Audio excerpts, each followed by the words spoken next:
रियासत तेलंगाना में 25 अप्रैल से गरमाई तातीलात, मार्च के दूसरे हफ्ते से हाफ टाइम स्कूल। तेलंगाना के महकमा तालीम ने मौसम गर्मा की तातीलात और सालाना इम्तहानात का शेड्यूल जारी किया है। इम्तहानात 10 अप्रैल से शुरू होने वाले थे, वो फिर 12 अप्रैल से शुरू होंगे।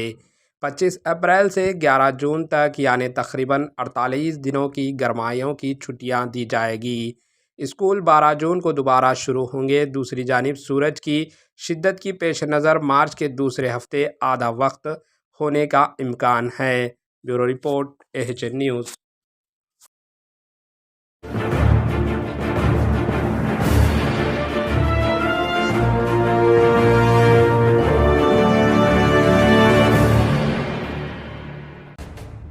AHN न्यूज़ के YouTube चैनल को सब्सक्राइब करें और बेल आइकन को दबाना ना भूलें ताकि आपको हर नई आने वाली वीडियो का नोटिफिकेशन बर वक्त मिल सके।